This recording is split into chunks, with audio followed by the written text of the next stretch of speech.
हमारे बीच में जो है विश्वविख्यात जो है योग गुरु,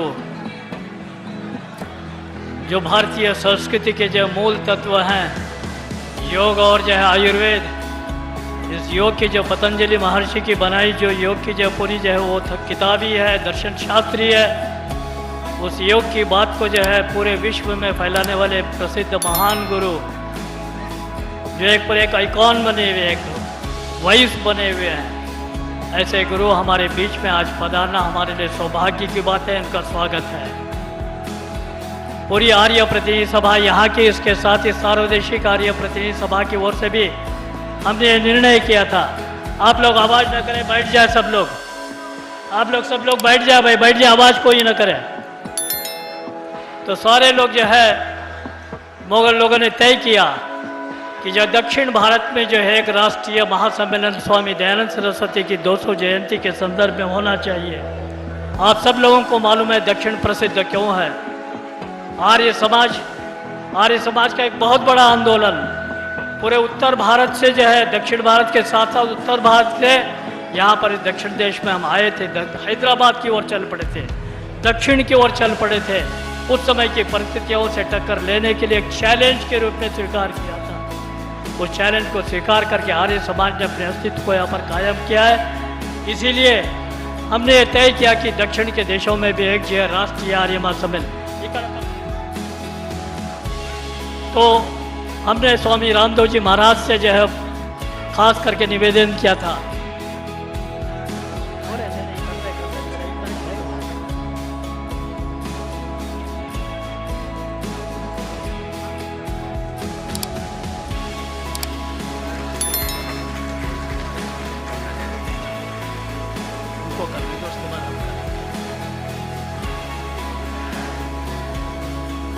जो बोले सो भय, जरा जोर से बोलिए, जो बोले सो भय।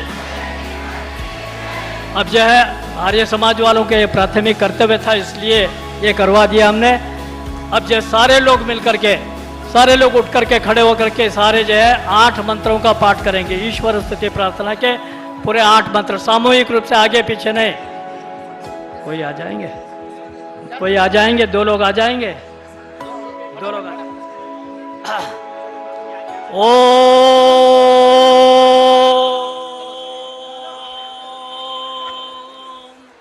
विश्वानि देव सवितर्दुरितानि परासुव, यद्भद्रं तन्न आसुव। ॐ हिरण्यगर्भः समवर्तताग्रे भूतस्य जातः पतिरेकासीत्, सदाधार पृथिवीं व्यामुते मां तस्मै देवाय हविषा विधेम।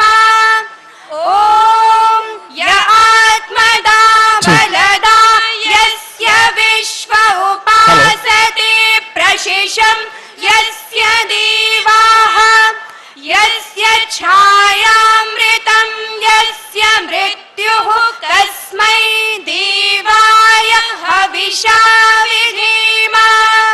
ॐ यः प्राणतो निमिषतो महित्वैक इद्राजा जगतो बभूव, य ईशे अस्य द्विपदश्चतुष्पदः कस्मै देवाय हविषा विधेम।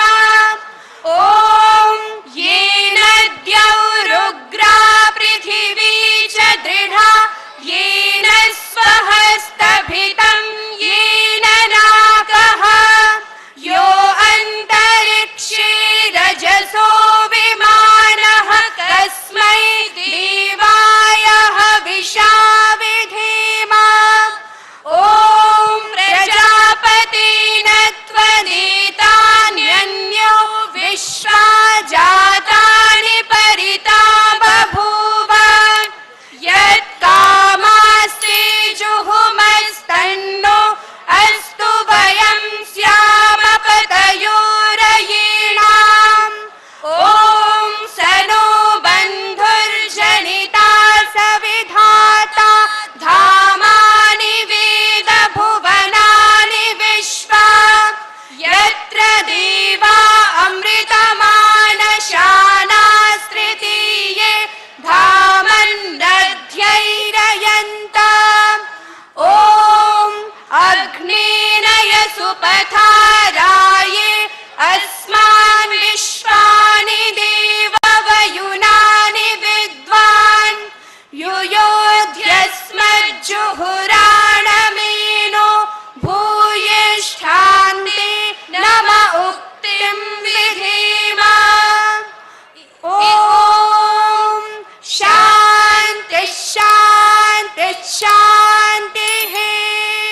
बैठिए, सब लोग शांति से बैठ जाइए। तो मैं अब जो है स्वामी जी महाराज से निवेदन करूंगा और आप सब लोग जितने जा सकते हैं वहाँ पर द्वीप से जो है आज के इस राष्ट्रीय सम्मेलन का उद्घाटन करें।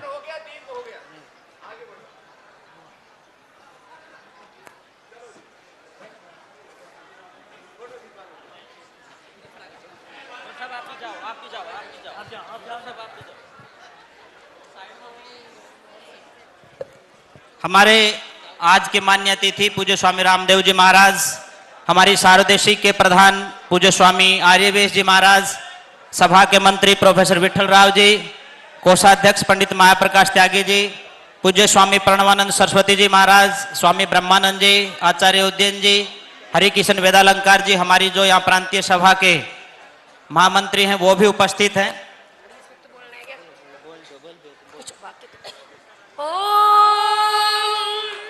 अग्निमीडी पुरोहितं यज्ञस्य देवं ऋत्विजं होतारं रत्नधातमम्।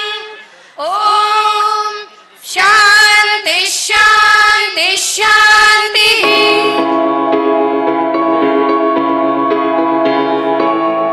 फूलमाला से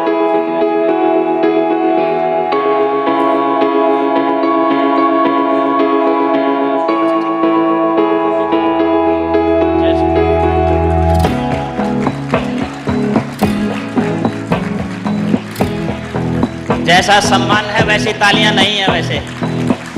अब ठीक है। सार्वदेशिक आर्य प्रतिनिधि सभा के अध्यक्ष स्वामी आर्यवेश जी सार्वदेशिक सभा की ओर से जो है शाल के द्वारा स्वामी जी का सम्मान करेंगे।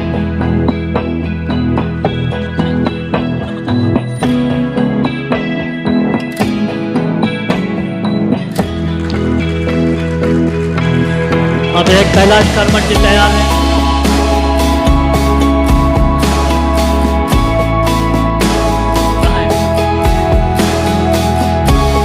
आर्य प्रतिनिधि सभा तेलंगाना आंध्र की तरफ से हमारे महामंत्री हरिकिशन जी वेदालंकार से मैं निवेदन करूंगा, वो जो है शाल से स्वामी जी का सम्मान करेंगे।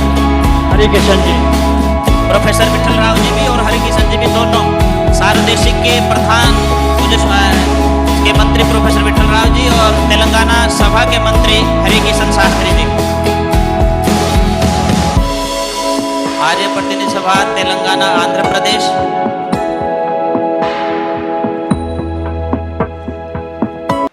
अब मैं पूज्य विश्वगुरु योग गुरु सारी दुनिया में अपनी आवाज को पहुंचाने वाले जो विश्व प्रसिद्ध योग गुरु स्वामी रामदेव जी से निवेदन करूंगा, वो जो है इस संदर्भ में स्वामी दयानंद की 200वीं जयंती के संदर्भ में जो सम्मेलन आयोजित किया है, यहाँ के नलगोंडा आर्य समाज आगे बढ़ करके इसको स्वागत किया है। मैं स्वामी जी से निवेदन करूँ अपना संदेश दे।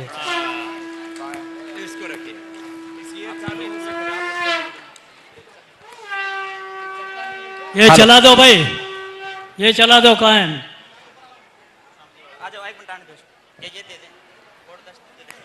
हेलो, क्या बात है, ये चलता ही हो गया बोल क्या स्वामी जी वो मैं फिर चुप हो गया, डर गया। नहीं चला भाई, कहाँ है, क्या कर दिए भाई? हाँ, ये खींच खींच करके इसकी डोरी निकाल दी विठल राव जी ने।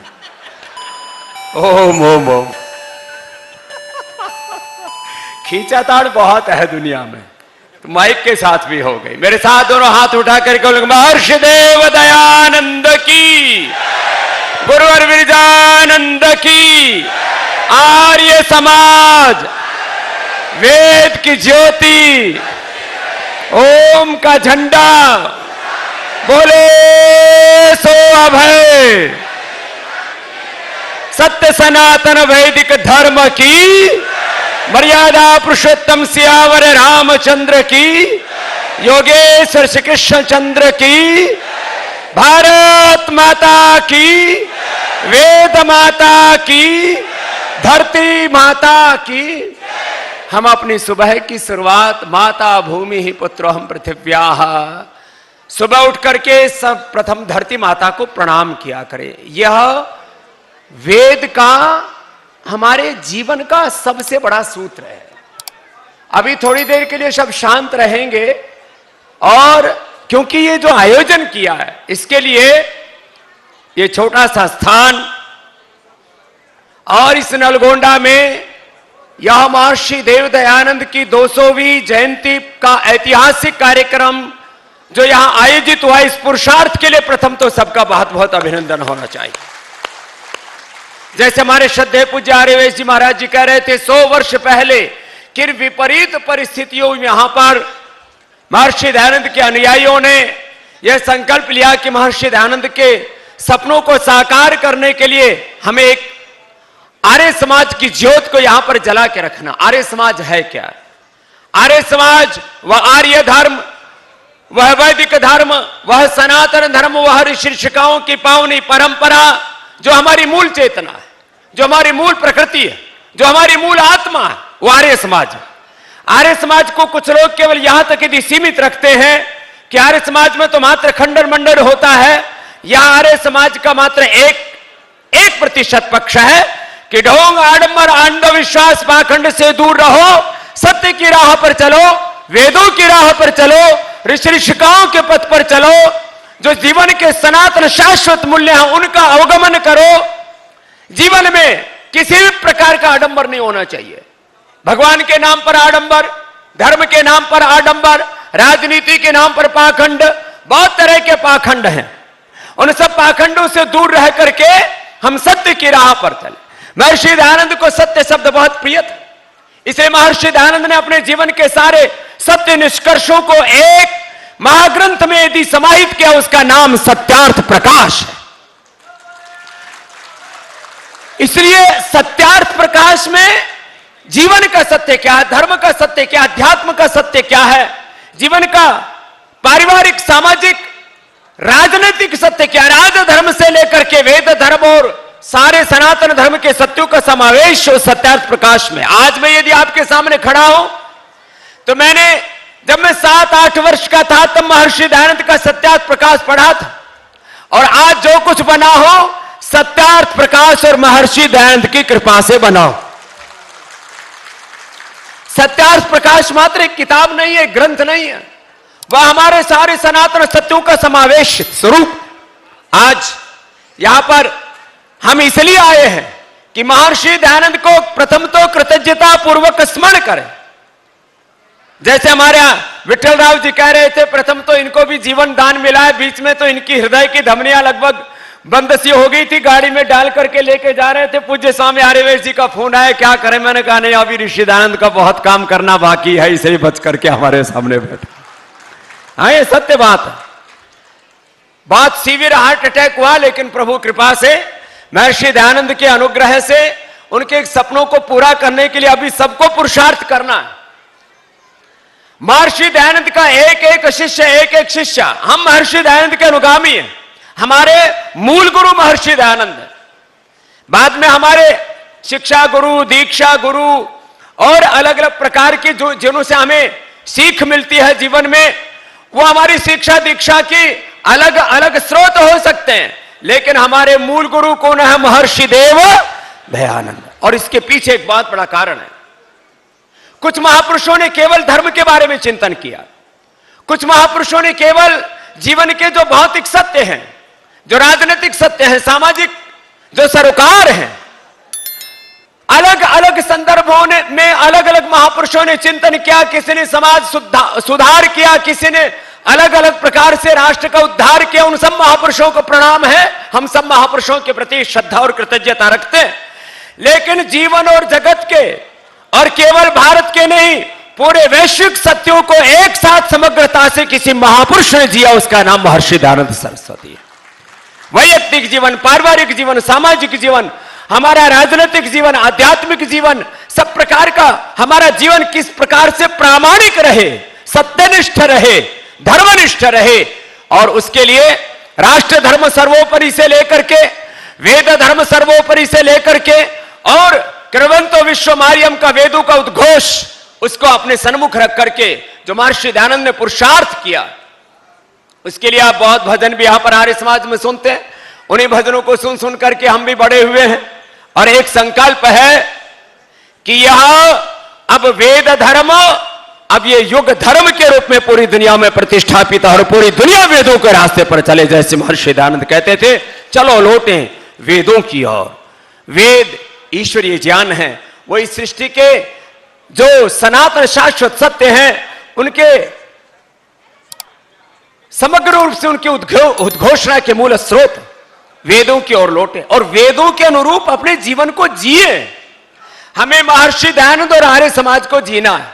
आर्य समाज क्या कहता है? संसार का उपकार करना आर्य समाज का मुख्य उद्देश्य है। तो हम अपने लिए सरोकार रखें और समाज को, संसार को विस्मृत कर दें, तो फिर कैसे आर्य समाजी? और उसके लिए एक एक पल अपने आप को पहले बनाना पड़ता है। यहां गुरुकुलों के बहुत से बच्चे बैठे हैं। पहले तो जितने भी गुरुकुलों के बालक, ब्रह्मचारी और हमारी श्रद्धामयी विदुषी हमारी बहनें, ब्रह्मवादिनी बेटी आई है, एक बार सबका बहुत बहुत अभिनंदन। भारत के अलग अलग गुरुकुलों से प्रतिनिधि के तौर पर कुछ ब्रह्मचारी, कुछ ब्रह्मचारिणियां, हमारी श्रद्धा में ब्रह्मवादिनी बेटियां, विदुषी आचार्य बहनें आई हुई हैं और कुछ गुरुकुल संघर्षों के बीच में या आंध्र प्रदेश और तेलंगाना में भी चल रहे हैं। मैंने पूछा तो बोले 8-10 गुरुकुल तो चल ही रहे, चाहे कहीं 10 विद्यार्थी हैं, कहीं 50 हैं, तो कहीं 100 है। हमें ऐसी ज्योत जला के रखनी और प्रामाणिकता से कार्य करना है। अब ऐसे विद्यार्थियों के लिए आज हमें दोनों ही काम करने हैं। हमारे गुरुकुलों में विद्यार्थी पढ़े, एक तो वो जो पढ़े उनके पाठ्यक्रम की मान्यता हो, और हम आर्ष पाठ विधि से अष्टाध्यायी, महाभाष्य आदि जो पूरा व्याकरण शास्त्र, दर्शन शास्त्र, वेद शास्त्रों की दीक्षा भी देना चाहते हैं। अब भारत के सभी गुरुकुल आर्ष पाठ विधि से पढ़ करके और परीक्षा दे सकते हैं, वो भारतीय शिक्षा बोर्ड से संभव हो जाएगा, क्योंकि हम उसी परंपरा के में पले, उसी को पढ़ करके यहां पर पहुंचे। हमने भी अष्टाध्यायी महाभाष्य श्रद्धेय गुरुदेव पूज्य बलदेव जी महाराज जी से पढ़ा, और जो एक बार अष्टाध्यायी और महाभाष्य पढ़ लेता है उसकी मेधा अत्यंत प्रखर हो जाती है, उसको दुनिया में कोई पराजित नहीं कर सकता है। ऐसी बौद्धिक संपदा से, मेधा से, प्रज्ञा से वो युक्त हो जाता है। तो जितने भी यहां पर गुरुकुल चला रहे हैं उनको और यशस्वी बनाने की आवश्यकता है। आज जहां भी आर्य समाज पहुंचा, महर्षि दयानंद का संदेश पहुंचा, या पावनी वेद परंपरा आज संरक्षित है, तो उसमें सबसे बड़ी भूमिका हमारी गुरुकुलों की है। इसलिए जितने भी यहां पर गुरुकुल चला रहे हैं उनको तेजस्वी रूप में चलाने की आवश्यकता है, और सब आर्यजनों को उनका सहयोग करने की भी आवश्यकता है, और उनको थोड़ा और बड़ा भी करने की आवश्यकता है। हम आज यहां कोई घोषणा करने के लिए नहीं आए, लेकिन जितने भी यहां पर गुरुकुल हैं उनको चिन्हित करके हम पतंजलि योग पीठ की ओर से उनको आगे बढ़ाने के लिए पुरुषार्थ करेंगे, सहयोग करेंगे। ये बहुत बड़ा कार्य है। छोटे छोटे गुरुकुलों से बड़े बड़े कार्य निष्पादित हुए। 10-10, 20-20 विद्यार्थी जहां पर पढ़ा करते थे। आज से 30 साल पहले मैं वडलूर भी गया था, हमारे पूज्य स्वामी ब्रह्मानंद जी महाराज यहां पर, एक बार उन महापुरुष का भी बहुत बहुत अभिनंदन है। कहां एकदम पहाड़ों के बीच में, बहुत ग्रामीण क्षेत्र में, चारों ओर प्रकृति निसर्ग का सानिध्य होते हुए भी नितांत अभाव और संघर्षों के बीच में कितने वर्षों से वो वेद धर्म के अलग जगाए हुए हैं। यहां आंध्र प्रदेश और तेलंगाना के बहुत से विद्यार्थी गुरुकुलों में पढ़े। मैं इधर देख रहा हूं, हमारी सबसे तगड़ी बेटी यहां पर भी बैठी हुई है, सविता जी, एक बार उनका भी बहुत बहुत अभिनंदन है। ये भी आंध्र प्रदेश, तेलंगाना के बहुत से विद्वान और विदुषी तैयार है। जैसे उदयन जी के बारे में बात हो रही थी, एक बार श्रद्धेय उदयन आचार्य जी का भी एक बार बहुत बहुत अभिनंदन। देखो भाई, एक व्यक्ति यदि पूरा संकल्पित होकर के और अपने भीतर यदि वेद की ज्योत जला ले, अपने भीतर यदि महर्षि दयानंद के संकल्पों को आत्मसात कर ले और सनातन धर्म को, वेद धर्म, ऋषि ऋषिकाओं के धर्म को जीना शुरू कर दे, तो अकेला व्यक्ति सारे जगत के अंधियारे को हर सकता है। वो सामर्थ्य प्रकृति और परमेश्वर ने हमें दिया हो। लेकिन हम लोग बहुत क्षुद्र उद्देश्यों के लिए जीवन को जीते रहते। मैंने बार बार कहा, सामान्य उद्देश्यों के लिए जीवन को जीना यह जीवन का अनादर है, तिरस्कार है। हम जरा महर्षि दयानंद की तरह अपने आप को एक विराट उद्देश्य के लिए समर्पित करें। जैसे गुरु विरजानंद के पास में महर्षि दयानंद गए, जब मथुरा में दरवाजा खटखटाया तो बोले कौन? तो बोले गुरुदेव यही तो जानने के लिए आया हूं कि मैं कौन हूं। और उन्होंने अपने आप को जाना, अपने आप को जगाया और वेद धर्म को अपने जीवन में अपनाया। और उस वेद धर्म, ऋषि धर्म के इस युग के कोई सबसे बड़े उद्घोषक हैं तो महर्षि दयानंद सरस्वती है। उनको हम प्रणाम करने के लिए, उनके प्रति कृतज्ञता व्यक्त करने के लिए उनकी 200वीं जयंती पर यहां पर एकत्रित है। लेकिन केवल मात्र महर्षि दयानंद के हमने कुछ गाने गा लिए, जैसे अभी कैलाश जी भी गा रहे थे, हमारी श्रद्धामयी गुरुकुल चौटीपुरा की बेटियां भी गा रही थी। तो गीत तो गाने ही है, हम भी रास्ते में आ रहे थे तो भजन गुनगुना रहे थे, हमारी भी पतंजलि गुरुकुलम की बेटियां गाती रहती हैं। ऋषि दयानंद दया के सागर तुम सा योगी न कोई, ऋषि दयानंद दया के सागर तुझ सा योगी न कोई, वेदाभ्यासी हे सन्यासी, वेदाभ्यासी हे सन्यासी, वेद की ज्योत जलाई, देश का स्वाभिमान जगाया और क्या क्या नहीं किया। हम तो गुरुकुल में और बचपन में जिस गांव में हम पैदा हुए वहां केवल आर्य समाज का ही सत्संग हुआ करता था और हम तो महर्षि दयानंद के और वेदों के गीत गाते गाते बड़े हुए। हमारे रोम रोम में महर्षि दयानंद बसे हुए और अंतिम श्वास तक हम महर्षि दयानंद और वेदों की, भारत माता की सेवा करेंगे, यह हमारा संकल्प और जीवन का कोई ध्येय भी नहीं है। लेकिन लोगों में एक हीनता का भाव आ गया था। गुरुकुल में पढ़ करके, महर्षि दयानंद के पथ पर चल करके हम कहां पहुंचेंगे। मैं एक बात कहना चाहता हूं, अब वक्त बदल गया है। अब गुरुकुल में पढ़ने वाले और वेद पढ़ने वाले ही इतिहास गढ़ने वाले बनेंगे। ये कॉन्वेंट स्कूलों का समय लग चुका है। ये जितने भी मैकाले की शिक्षा पद्धति के केंद्र बने हुए हैं, ये गुलामी की शिक्षा दे रहे हैं, शिक्षा की गुलामी। एक राजनीतिक आजादी से बात नहीं बनेगी। राजनीतिक आजादी तो 15 अगस्त 1947 को हमें मिल गई, लेकिन कहां है शिक्षा की आजादी, कहां है चिकित्सा की आजादी, कहां है आर्थिक आजादी, कहां है वैचारिक सांस्कृतिक आजादी। और वो संपूर्ण आजादी का उद्घोष वेदों से होता है। वेदों का स्वराज्य सूक्त हमने अनेकों बार पढ़ा है और एक मन में संकल्प है कि ये देश पूर्ण रूप से स्वाधीनता के साथ आगे बढ़ना चाहिए, अपनी निजता के साथ। हम केवल आर्थिक क्षेत्र में आगे बढ़ जाए। अरे ज्यादा बंदूक ऊपर से मत तानो भाई, बहुत फोटो खींच गए तुम्हारे। हाँ, जब देखो सामने तुम ही आके खड़े हो जाते हो। एक ये खड़ा हो गया, वैसे भी 1.5 क्विंटल का, थोड़ा नीचे उतर, हाँ थोड़ा कपाल भाती किया कर, ज्यादा राशन मत खाया कर, थोड़ा कपाल भाती किया करो। कुछ किसी भी मोटे आदमी को देखता हूं तो मुझे बड़ी दया आती है। हे धरती माता, या तो इसको अपने भीतर संभाले या तो इसको पतला कर दे। अच्छा बताओ, मेरे से ज्यादा किसी को खाने को मिलता हो तो होगा क्या?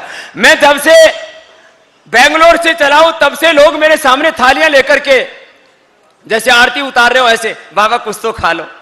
लेकिन हमने इस पेट को कह रखा है तेरे को एक मुट्ठी से ज्यादा नहीं मिलेगा। इसलिए स्वामी रामदेव 24 घंटे अपने पेट पर नियंत्रण रखता है। नहीं तो अभी तक तो 5 किलो माल अंदर जा चुका होता। इधर श्रीधर भी लेकर के आए, उधर हमारी मंजू श्री भी लेकर के आई, उधर से बेंगलोर से चलते चलते अभी तो 5 किलो का पेट हो जाता और देखो ऐसे घूमता है।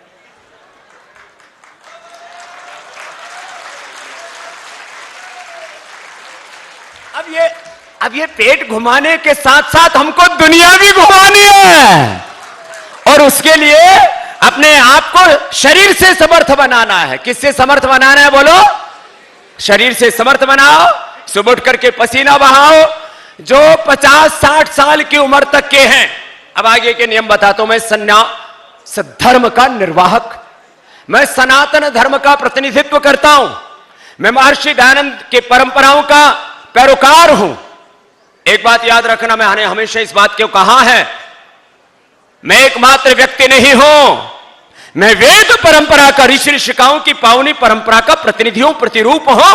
मैं उत्तराधिकारी हूं महर्षि दयानंद के सपनों का, स्वामी विवेकानंद के सपनों का, चंद्रशेखर, राजगुरु, सुखदेव, भगत सिंह के सपनों का। हमें वो भारत बनाना है जो सपने देखे थे भारत के बारे में महर्षि दयानंद ने, जो सपने देखे थे हमारे सभी ऋषि ऋषिकाओं ने। और उसके लिए अपने आप को तपाना पड़ेगा। जिनकी उम्र 60 साल तक की है वो सुबह उठ करके यदि पसीना नहीं बहाते तो सारे प्रमाद कोटि के असुर हैं। जरा खामोश हो गए सर। बोले बाबा जी हमको आकर के हमको ही सुना रहे हो, तुमको ही सुना रहा हूं। प्रमाद सबसे बड़ा शत्रु है। क्या है बोले? प्रमाद सबसे बड़ा। और प्रमाद शरीर के स्तर पर भी नहीं होना चाहिए, सुबह उठने में भी नहीं होना चाहिए। मैं उठता हूं 3:30 बजे। कितने बजे? 3:30 बजे। 3 तो ज्यादा जल्दी हो जाएगा। रात को सोने भी तो नहीं देते, 10-11 बज जाते हैं। 3:30 बजे फिर लगभग आधा घंटे दौड़ लगाता हूं। ये जो सीआरपीएफ वाले जवान है ये भी हमारे साथ में जोड़ते हैं और जिनके फेफड़े कमजोर होते हैं उनका ट्रांसफर हो जाता है। अभी भी मैं जो है एयरपोर्ट पर उतरा तो सीआईएसएफ के जवान, मैं तो चल रहा था वो दौड़ रहे थे। बोले बाबा जी हम तो हाफ गए, कल से दौड़ना शुरू करना पड़ेगा। याद रखो शरीर के स्तर पर प्रमाद नहीं होना चाहिए। पुरुषार्थी बनो, पसीना बहाओ। यदि 80 साल से पहले कोई बूढ़ा हो जाता है तो वह ऋषि धर्म का, सनातन धर्म का संवाहक नहीं है। अच्छा बताओ, मर्यादा पुरुषोत्तम भगवान राम की कोई बूढ़ी तस्वीर देखी तुमने? क्या उनकी आयु नहीं हुई थी? कृष्ण जी की कोई बूढ़ी तस्वीर देखी तुमने? बूढ़ा शिव बाबा देखा? उमा महेश्वर महादेव, सीता माता बूढ़ी देखी? लक्ष्मी, दुर्गा, सरस्वती, भगवती? और ये मैया अम्मा तुम क्यों बूढ़ी हो गई? ठीक है अम्मा की बाद में बात करेंगे, बापू तुम अपना हाल देखो। हैं हुलिया बिगड़ रखा है सारा। हमको शरीर को संभाल के रखना चाहिए। वेद भगवान कहता अस्मा भवतु नस्तनो हो अस्माकम वीरा उत्तरे भवंतु। हमारे आर्यवीर दल के बच्चे उद्घोष करते रहते हैं नयम आत्मा वाले ही न लभ्य। हमारे शरीर फौलादी होने चाहिए, हमारे इरादे भी फौलादी होने चाहिए। हमारे विकल्प रहित संकल्प और अखंड प्रचंड पुरुषार्थ से हम ओतप्रोता होकर के आगे बढ़े, ऐसे जीवन होने चाहिए। निस्तेज होकर के जो जीते हैं, चाहे वो दुर्बलता शरीर के स्तर पर है, इंद्रियों के स्तर पर है, मन के स्तर पर है, आत्मा के स्तर पर है। हमारा शरीर बल, इंद्रिय बल, मनोबल, आत्मा बल इतना प्रबल होना चाहिए, ब्रह्म तेज हमारे भीतर होना चाहिए कि हम खड़े हों तो जमाने की निगाहें हम पर टिक जाएं। भाई ये है सच्चा वेद धर्मी, ऋषि धर्मी, यह है आर्य समाजी, यह महर्षि दयानंद का शिष्य, यह महर्षि दयानंद का अनुगामी। ऐसे हमारे तेजस्वी जीवन होने चाहिए। तो मैं कह रहा था सुबह उठने में प्रमाद नहीं, योग करने में प्रमाद नहीं, वेद धर्म, सनातन धर्म, ऋषि धर्म का पालन करने में प्रमाद नहीं, और सब प्रकार से अपने आप को समुन्नत बनाने में कोई प्रमाद नहीं। हम हमारे वेदों का अनुसरण कब करेंगे लोग? जब वेद के पथ पर चलने वाले शिखर पर पहुंचेंगे। मैं 4-5 बातें बस आज संकल्प के तौर पर आपसे बताना चाहता हूं। एक तो हम सब संकल्पित होकर के जाएं, जितने भी देश में ये स्कूल चल रहे हैं, कहीं स्टेट बोर्ड है, कहीं सेंट्रल बोर्ड है, ज्यादातर तो फिर प्राइवेट स्कूलों में भगवान ही मालिक है। देश में लोग कहते हैं इस्लाम ये हो रहा है, इस्लाम वैसा हो रहा है। उनके 3 लाख से ज्यादा मदरसे चलते हैं देश में। कितने? जोर से तो बोलो। 3 लाख से ज्यादा मदरसे चलते हैं। मैं उसके बारे में कोई यहां टिप्पणी करने नहीं आया हूं, फिर नहीं तो और कोई नया पंगा हो जाएगा। हमारे साथ रोज ही पंगे रहते हैं। और वहां खाली दीन की शिक्षा के नाम पर कुरान के कुछ पन्ने पढ़ाए जाते हैं। यदि ज्ञान की भी बात की जाए तो हमारे वेद, दर्शन, उपनिषद, इतिहास, पुराण, रामायण, महाभारत, भगवत गीता, आयुर्वेद के शास्त्र, गृह सूत्र और स्मृतियां और ब्राह्मण ग्रंथ सब मिला करके हमारे कम से कम 10 लाख से ज्यादा तो श्लोक, सूत्र और मंत्र हो जाते हैं। और यदि किताब की बात की जाए तो यहां से जब ऊपर रखने लगेंगे तो करीब शायद 50 फीट ऊंची हमारे किताबों की एक श्रृंखला तैयार हो जाएगी। उनकी कुरान तो हमारे 1% भी नहीं है। इतना बड़ा हमारी ज्ञान की विरासत है, यह हमारी संस्कृत सनातन विरासत है। लेकिन वो अपनी दीन की शिक्षा के नाम पर एक छोटी सी कुरान पढ़ाने के नाम पर 3 लाख से ज्यादा मदरसे खोल करके बैठे। एक छोटी सी किताब है बाइबल, उसके लिए अपने चर्चों के अलावा उन्होंने सारे के सारे ये कॉन्वेंट स्कूल और जो ईसाई स्कूल खोल रखे, मिशनरी स्कूल खोल रखे, वो भी डायरेक्ट इनडायरेक्ट लाखों इस देश के अंदर। अब हम आर्यों को यह संकल्प लेना है, जितने भी देश में स्कूल चल रहे हैं उनको गुरुकुल में तब्दील करना है, तो ये आर्य धर्म, ये ऋषि धर्म, ये सनातन धर्म बचेगा। बोले बाबा जी इतना बड़ा काम कैसे होगा? मैं इस बात के लिए प्रतिबद्ध हूं कि अपने जीवन में कम से कम भाई 3 लाख के सारे मुसलमानों ने जो मिलकर के मदरसे बनाए ना, इनके पास तो पैसा आता है, सऊदी अरबिया का तेल का पैसा आता है, इनके पास अबू धाबी से पैसा आता है, और भी जितने भी समर्थ मुसलमान देश है वहां से पैसा आता है, कम से कम 1 लाख करोड़ पैसे ज्यादा।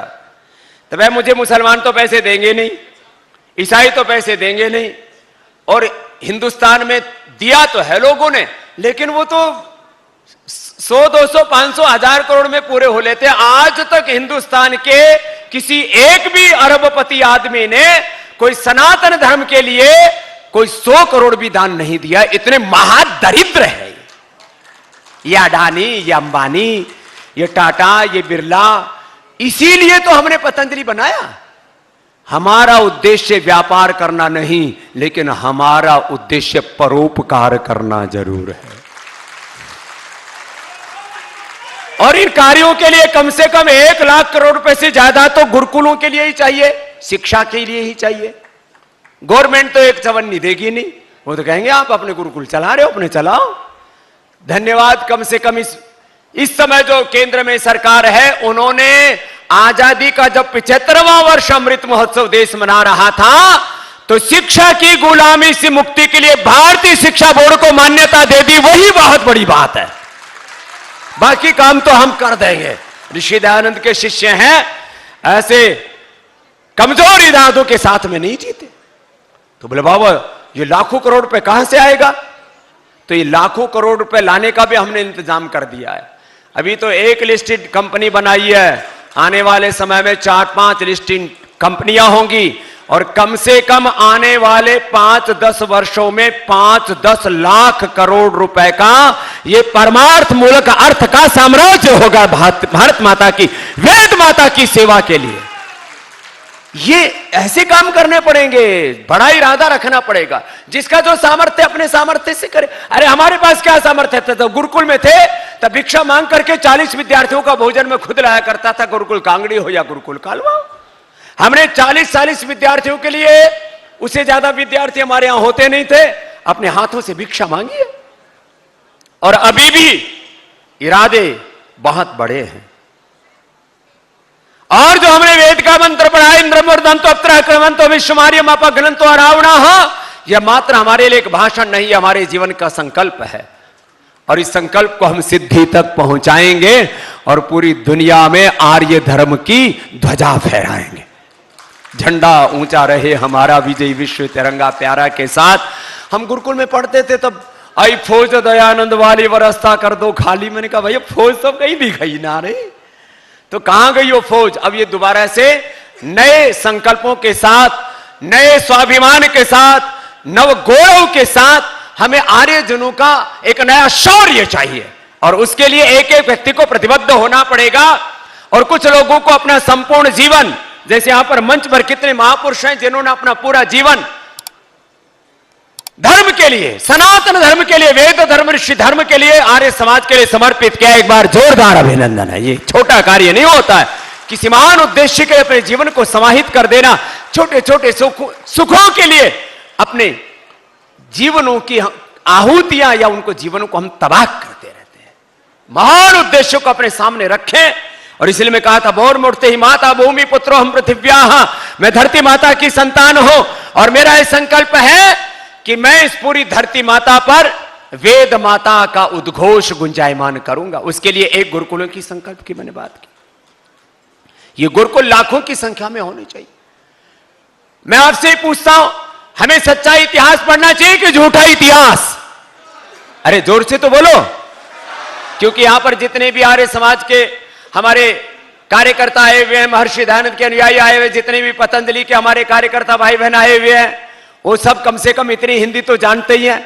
और ये जो क्षेत्र है नलगोंडा से लेकर के पूरा तेलंगाना का, यही एक जिला बचा हुआ था। पूरा तेलंगाना मैंने भारत स्वाभिमान यात्रा में पूरा एक एक जिले में यात्रा की हुई है, पूरा तेलंगाना। कुछ आंध्र प्रदेश के भी भूभाग थे, वो थोड़े छूट गए थे, उनको आगे और जाएंगे। मैं 25 लाख किलोमीटर चला हूं, चरैवेती को हमने जिया।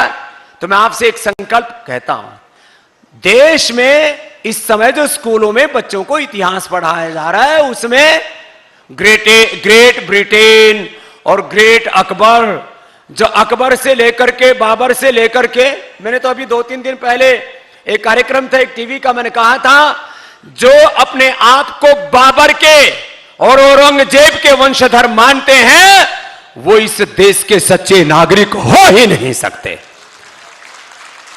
हम बाबर के और अकबर के, हम बहादुर शाह जफर के, इसके वंशधर नहीं है। वक्त के साथ हमारे मजहब थोड़े बहुत लोगों के बदल गए, और जो बाहर से आने वाले जो मुगल थे, हम मुगलों के वंशधर नहीं है। हम सब ऋषि ऋषिकाओं के वंशधर हैं, और उन्हीं ऋषि ऋषिकाओं के राह पर हमें चलना है। हमारे मजहब बदल गए तो क्या पूर्वज भी बदल जाएंगे, अपने बाप भी बदल जाएंगे।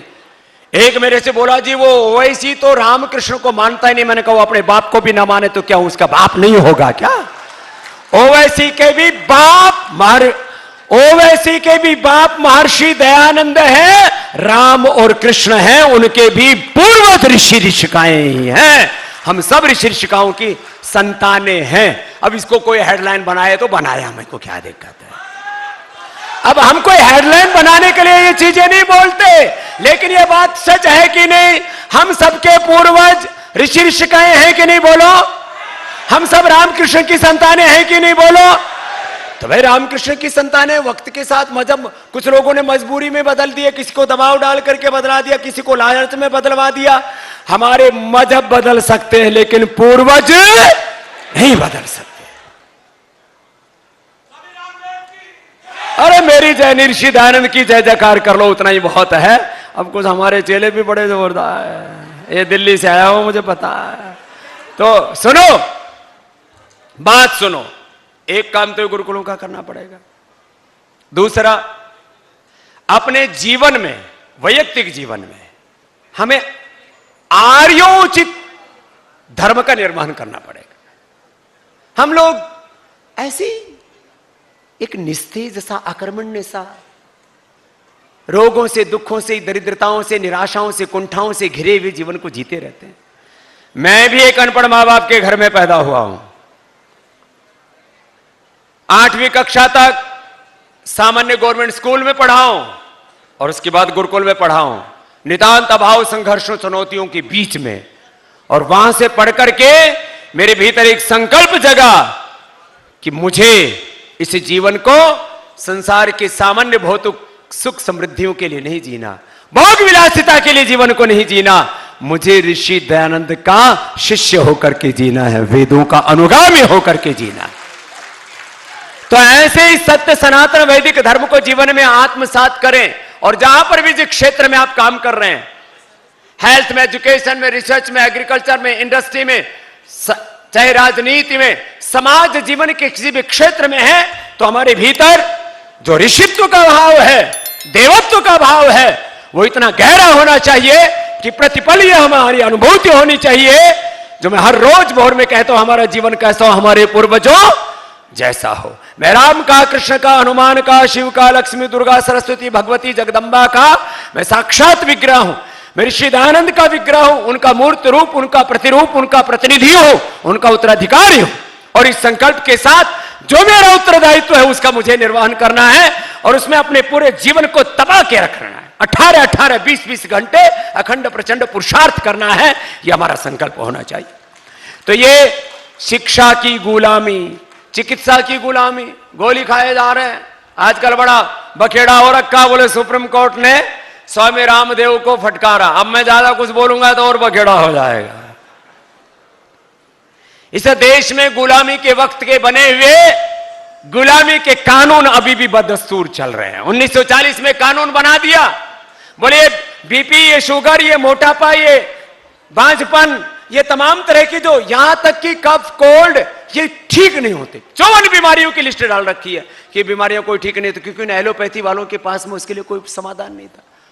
और उसी क्योंकि योग से, आयुर्वेद से, सनातन धर्म से नेहरू जी नफरत किया करते थे, उसी कानून को वापस टीप दिया, उसको जू का तू वापस थोप दिया हिंदुस्तान पर 1954 में। अब ये drug and magic remedy act को बदलवाने का काम भी स्वामी रामदेव करेगा। झूठे कानून लाद रखे हम पर और फिर हमको फटकारते, ललकारते। अरे हम किसी बस ज्यादा बोलते नहीं, मामला कोर्ट का है, हाँ इतना ही बतेरा है। क्या है सब तमाशा चल रहा है? तो चिकित्सा की भी गुलामी है। जब किसी को कुछ भी तकलीफ हो जाए, ले लो पैरासीटामोल, ले लो क्रोसिन, ले लो ब्रूफेन, ले लो कोई भी पेन किलर, ले लो कोई भी बायोलॉजिकल स्टीरॉइड, और इनसे हमारा जिस्म जहर बनता जा रहा है। हमारा शरीर निसर्ग ने, प्रकृति परमेश्वर ने बनाया है। ये body is not synthetic, body is 100% natural. Why you are taking the chemicals and different steroids, pain killers and synthetic medications? ये शरीर तो देह तो देवालय, ये शिवालय भगवान का मंदिर है। ये शिक्षा की गुलामी, ये चिकित्सा की गुलामी, ये वैचारिक सांस्कृतिक गुलामी, जो भी अच्छा है पश्चिम से आया और जो भी घटिया है हमारा। महर्षि दयानंद ने इस बात को नकारा। आज से 200 साल पहले पैदा हुए इस देश के महामानव को, महायोगी को, उस जिन्होंने वेद धर्म, ऋषि धर्म और राष्ट्र धर्म की अलग ऐसी जगाई कि अब आने वाला जो वक्त है। और एक बात और कहता हूं, ये देश का जो संविधान, देश के 2 संविधान है। एक है हमारा राजनीतिक संविधान जो लोकतंत्र है, जिसमें हम इंडिया का कॉन्स्टिट्यूशन कहते हैं, जिससे चलता है। उस संविधान की भी मूल आत्मा महर्षि दयानंद के विचारों से अनुप्राणित है। वहां पर जात पात का भेदभाव नहीं है, ये जात पात नहीं होना चाहिए। ये देश को सूत्र मंत्र, ये जागरण किसने दिया? महर्षि दयानंद। भवानीलाल प्रसाद, क्या नाम था उनका? भवानीलाल प्रसाद था, नवजागरण के पुरोधा। हाँ, भवानीलाल भारतीय नवजागरण के पुरोधाम गुरुकुल में थे, तब पढ़ाओ उनका वो ग्रंथ। इस देश को छुआछूत, जात पात, भेदभाव, ऊंच नीच, ये सब नहीं होना चाहिए इस देश में। और संविधान में जो मूल आत्मा डाली, तो संविधान की मूल आत्मा भी महर्षि दयानंद के विचारों से अनुप्राणित है। एकत्व का भाव, एकत्व अनुपश्यत, ये महर्षि दयानंद से प्रभावित है। और हर बात में साइंटिफिक टेम्परामेंट हमें रखना है, वैज्ञानिक, सार्वभौमिक और सर्वहितकारी दृष्टिकोण रखना है, ये महर्षि दयानंद से प्रभावित। देश का राजनीतिक संविधान और दूसरा है देश का सांस्कृतिक संविधान। वेद इस देश के सांस्कृतिक संविधान है। वेद इस देश का सांस्कृतिक संविधान है। राम इस देश का सांस्कृतिक संविधान है। कृष्ण, हनुमान और सनातन धर्म इस देश का सांस्कृतिक संविधान है। और उसी से हमारा जीवन आगे बढ़ेगा, उसी से ये भारत भारत बनेगा। भारत में भारत और भारतीयता नहीं रही, भारत में वेद धर्म नहीं रहा, तो फिर भारत को कोई अमेरिका बनाना है? नहीं। तो ऐसे आज हमें एक संकल्प लेकर के जाना है। मैं तो परसों भुवनेश्वर था, फिर कल बेंगलोर था। वैसे मेरा इस समय विदेश का भी कार्यक्रम था। अब सब हमारे श्रद्धेय पूज्य स्वामी आर्यवेश जी और विठल राव जी बोले, स्वामी जी आपको तो आना ही पड़ेगा, कुछ भी करो। अब यहां आने के लिए कम से कम मेरे 25 लाख रुपए तो वो जहाज में खर्च हो गए होंगे। लेकिन मैंने कहा भाई लाखों खर्च हो जाए, महर्षि दयानंद के प्रति अपनी कृतज्ञता व्यक्त करने के लिए जाना है, कोई बात नहीं। तो ये बात पैसे धेले की नहीं है, बात यह है कि हमारे भीतर एक संकल्प सदा जागृत रहना चाहिए। मुझे अपने अंतर मन में वेद की ज्योत को, महर्षि दयानंद के संकल्पों की ज्योति को प्रज्वलित रख करके जीना है। ज्योति रग्रह आर्य होकर के हमें जीना, और उस आर्य धर्म, वैदिक धर्म, सनातन धर्म को सारे जगत में फैलाने के, जगत के कल्याण के लिए, कोई आत्मश्लाघा के लिए नहीं कह रहे हैं ये बातें। हम किसी को नीचा दिखाने के लिए कभी किसी का अनादर तिरस्कार नहीं करते हैं, बल्कि सब सच की राह पर चले। महर्षि दयानंद सत्यार्थ प्रकाश की भूमिका में इस बात को लिखा, किसी को नीचा दिखाना, किसी का अनादर तिरस्कार करना, किसी का अपमान करना मेरा उद्देश्य नहीं है। सबको सच की राह दिखाना, सबको सत्य की राह पर चलाना, यह हमारा लक्ष्य ध्येय। उसी ध्येय के साथ संकल्पित होकर के जो यहां पर नरगोंडा में महर्षि दयानंद की 2 शताब्दी के इस ऐतिहासिक महोत्सव में आप यहां पर जो आए हैं, एक बार सबका प्रथम तो बहुत बहुत अभिनंदन भाई। ये छोटी सी जगह में इतना बड़ा पुरुषार्थ, अभी हम आर्य समाज के इस प्रांगण से होते हुए इधर आए और आपने इतना बड़ा पुरुषार्थ किया, इसके लिए भाई कृष्णा रेड्डी के लिए, गोपाल जी के लिए एक बार सबके लिए जोरदार अभिनंदन होना चाहिए। साधारण कार्यकर्ताओं ने यह असाधारण काम किया है और इसके लिए रविंद्र जी और इनको सबको हिम्मत देते रहते हैं। हमारे विठल राव जी, जब हम गुरुकुलों में पढ़ा करते थे, ये बहुत पुराने धुरंधर हैं आर्य समाज के, तब सुना करते थे, बोले एक विठल राव है। तो हमने देखा बहुत दिनों के बाद में है, तो मैंने कहा दुबला पतला सा लेकिन बड़ा संकल्पवान योद्धा, एक बार जोरदार अभिनंदन है इनके लिए। पूज्य स्वामी आर्यवेश जी ने इनके ऊपर आशीर्वाद का हाथ रखा हुआ है और अब तो पूज्य स्वामी प्रणवानंद जी, पूज्य स्वामी ब्रह्मानंद जी, हमारे युवा सन्यासी आदित्य वेश जी और माया प्रकाश जी, पंडित धर्मपाल जी, योगेंद्र जी, याजी को और तमाम तरह के हमारे यहाँ पर जो इतने विद्वान और विदुषियां, आचार्य धनंजय जी और पूज्य श्रद्धामयी आचार्य सुमेधा जी, आचार्य सूर्या देवी जी और हमारे तमाम आर्य समाज के अमृता जी, कैलाश जी आदि बहनोपदेशक। और हमने फिर अब ये कह तो रहे थे 1 महीने से, मैंने अभी आप मात्र 5 दिन पहले कहा कि भाई हम इधर अब आप आएंगे, बड़ा मुश्किल था। और इसमें हमारे भाई श्रीधर जी ने, मंजूश्री जी ने, शिव कुमार जी, शिवड़ू जी ने, अशोक आर्य जी आदि ने, सबने बहुत पुरुषार्थ किया। एक बार सबके लिए बहुत बहुत अभिनंदन। देखो हम तो हर पल एक संकल्प के साथ जीते हैं कि मेरा एक एक श्वास भगवान के लिए हो, भगवान मेरा जीवन उपकार के लिए हो। ये हमारा जीवन ऐसे ही ऋषि कार्य में लगे, राष्ट्र कार्य में लगे और इसके लिए अपने अपने हिस्से की जिम्मेदारी लो भाई। हमारे पास भी आज जो सामर्थ्य आया है यह अनायास नहीं आ गया है। हमने 2 काम किए, एक तो एक बार भी अपने गुरु की आज्ञा की अवहेलना नहीं की। वैसे मूल गुरु तो महर्षि दयानंद है, लेकिन हमारे पूज्य गुरुदेव आचार्य श्री बलदेव जी की हमने एक बार भी आज्ञा का उल्लंघन नहीं किया। हमारे चाहे शिक्षा गुरु है, चाहे दीक्षा गुरु है, हमारे आध्यात्मिक गुरु हैं, सारे पर जो है आगे के रहस्य तो हम रामनवमी तक खोल के रखेंगे। एक बात आज बता देता हूं शॉर्ट में, संक्षेप में, फिर आप सोचते रहना। अच्छी बात है, अच्छा सोचेंगे तो अच्छा ही रहेगा। 22 जनवरी से तो सनातन धर्म का नया युग प्रारंभ हुआ है और रामनवमी आते आते पूरा विश्व सनातन धर्म के मार्ग पर कैसे चलेगा उसका एक पूरा ब्लूप्रिंट आपको हम दे देंगे रामनवमी पर। और आज आपको कह रहा हूं, पूरी दुनिया में आज भी कहते हैं किसके कितने नंबर्स हैं, ईसाई इतने हैं, मुसलमान इतने हैं। मुसलमान कहते हैं हमने 50-60 देशों में इस्लामिक शासन रूल कायम कर दिया है। ईसाई कहते हैं हमारे पास पूरा यूरोप है, यूके है, यूएसए, कनाडा है और ऑस्ट्रेलिया तक हम ही हैं, क्योंकि वहां इन अंग्रेजों की जेल थी, उसी को फिर बाद में देश बना दिया उन्होंने। तो ईसाई कहते हैं हमारे पास 50 से ज्यादा देश हैं, मुसलमान कहते हैं हमारे भी 50 से ज्यादा देश हैं। हम हिंदुओं का तो अकेला ये भारत है और इसको भी कोई हिंदू राष्ट्र की बात करे तो उसको जो है पागल घोषित कर दिया जाता है।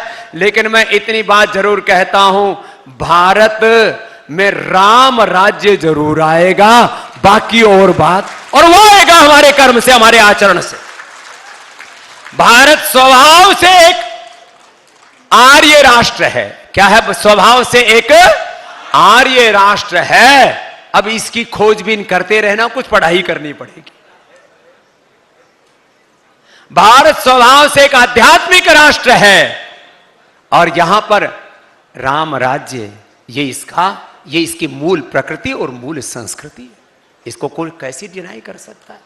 अब इसके बहुत बड़े अर्थ आप स्वयं लगाते रहना, लेकिन अपने आप को जगाए रखना। और जब इस देश में पूरे चारों ओर राम राज्य का उद्घोष होगा, सनातन धर्म की, वेद धर्म, ऋषि धर्म की जय जयकार होगी, ऋषि दयानंद के सपनों को आप साकार होता हुआ देखेंगे, ये आपकी आंखों का सौभाग्य होगा। और अपने इसमें अपने हिस्से की जिम्मेदारी को निभाने के लिए आप प्रतिबद्ध रहना। इतनी ही बात कह करके, संकल्प तो बहुत बड़े बड़े हैं। हमने योग का, आयुर्वेद का, स्वदेशी का आंदोलन चलाया। अब शिक्षा की आजादी, चिकित्सा की आजादी और सनातन धर्म को युग धर्म के रूप में प्रतिष्ठापित करने का आंदोलन अपने हाथों में लिया है। आप सबके आशीर्वाद से, गुरु की कृपा से, भगवान के अनुग्रह से इन संकल्पों को हम मूर्त रूप देंगे। आज आपके बीच में आकर के हम खुद भी बहुत आह्लादित हैं। और उत्तर भारत में तो अभी भी थोड़ी थोड़ी सर्दी है, यहां तो इतनी गर्मी है कि हमको भी पसीना आ रहा है। लेकिन ये पसीना जो है, ये महर्षि दयानंद के सपनों को साकार करने के लिए बहेगा। पसीना ही नहीं, उसके लिए खून भी बहाना पड़े तो उसके लिए तैयार रहना पड़ेगा। हमने तो गीत गाए थे, हो जाओ तैयार साथियों, हो जाओ तैयार, अगर देश के काम ना आए तो जीवन बेकार। अब अपने मन में संकल्प लेकर के आप आगे बढ़ते रहे। कहने को बहुत कुछ था, केवल इतना ही कह करके कि ये जो महर्षि दयानंद की जो तृतीय द्विशताब्दी जयंती मनाते हुए उनके प्रति कृतज्ञता व्यक्त करते हुए आप पूरे भारतवर्ष से आए, पूरा आंध्र तेलंगाना से आए हैं। ये मात्र 2 दिन का सम्मेलन नहीं रहेगा, ये जो यहां से हम जाएंगे तो जीवन का संकल्प बनेगा कि हम आर्य धर्म को युग धर्म के रूप में प्रतिष्ठापित करने के लिए अपने अपने जीवन क्या होती है समर्पित करेंगे। इसी संकल्प के साथ फिर से बोलिए, महर्षि देव दयानंद की, गुरुवर विरजानंद की, भारत माता की, वेद माता की, मर्यादा पुरुषोत्तम सियावर रामचंद्र की, योगेश्वर श्री कृष्ण चंद्र की, पवन सुत हनुमान की, उमापति महादेव की। बोले सो अभय। ऐसे निर्भय अभय होकर के आगे बढ़ते रहना। मेरी बहुत बहुत शुभकामनाएं, बहुत बहुत प्रणाम। और विठल राव जी के लिए एक बार जोरदार तालियां हो जाए, बड़े जोरदार महापुरुष है ये भी। तो अब 2 दिन आप संभालो और हमको अभी आगे पहुंचना है, और हमको बिना धक्के दिए यहां से आराम से जाने देना। इतना धक्का देते रहे, हम योग ना करें तो हमारी हड्डी पसली तोड़ दे। बहुत बहुत प्रणाम।